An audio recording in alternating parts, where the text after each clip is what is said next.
નમસ્કાર ખેડૂત મિત્રો, તમારું સ્વાગત છે અમારી વીઆર બજાર ભાવની ચેનલમાં। તો મિત્રો, ખાસ કરીને લસણ પકવતા તમામ ખેડૂતો માટે અને સાથે જ વાવેતર કરતા તમામ ખેડૂતો માટે ખાસ આ વિડીયો, જેમાં વાત કરીએ તો લસણના ભાવ કેવા છે।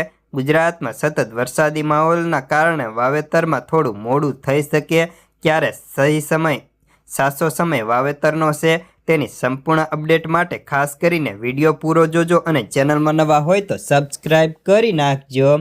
તો મિત્રો, વાત કરીએ તો લસણની બજારમાં પાંખી આવક વચ્ચે ભાવમાં હાલ અત્યારે સ્થિરતા છે। જોકે આ વર્ષે ખેડૂતોને લસણના ભાવ મળ્યા તે કોઈ રીતે યોગ્ય ગણાયા નથી। જ્યારે વાવેતર સમયે ખેડૂતોએ વાવેતર કર્યા ત્યારે બિયારણના ભાવ 7 થી લઈને 8,000 રૂપિયા પ્રતિ 20 કિલોના હતા, ત્યારે અત્યારે ભાવ ખેડૂતોને પ્રતિ 20 કિલોના તેના અડધાના અડધા પણ નથી મળી રહ્યા અને ભાવ સારી ક્વોલિટીમાં માત્ર 1,000 રૂપિયાને આસપાસ બોલાય છે।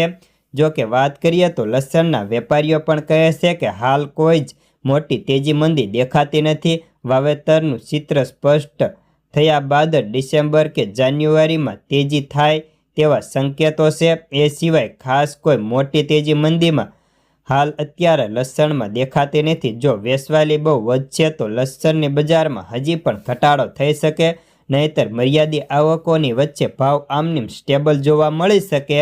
હવે આપણે ખાસ ભાવની વાત કરીએ તો હાલ આજે રાજકોટમાં 500 કટ્ટાની આવક હતી। ભાવમાં તેની ક્વોલિટી મુજબ મુંડામાં 350 થી 400, મીડિયમમાં 490 થી 550, સારી ક્વોલિટીમાં 580 થી 700 ને આસપાસ બોલાતા હતા, જ્યારે 700 થી લઈને 1,000 સારી અને સુપર ક્વોલિટીમાં હતા।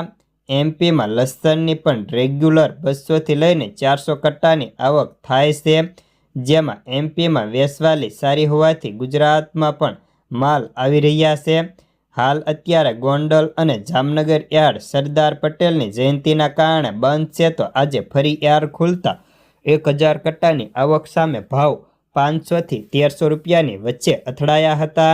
અને મધ્યપ્રદેશની વાત કરીએ તો ત્યાં લસણના 60,000 કટ્ટાની આવક, તો રાજસ્થાનમાં 25 થી 30,000 કટ્ટાની આવક હતી પ્રતિ ક્વિન્ટલે। સારામાં 2,500 થી લઈને 9,300। તો બોક્સ પેકિંગના ભાવની વાત કરીએ તો તેમાં 1 કિલોના બોક્સ પેકિંગના ભાવ 110 થી લઈને 125 રૂપિયા સુધી બોલાતા હતા। તો બસ આજના લસણના સમાચારમાં આટલું જ। ધન્યવાદ।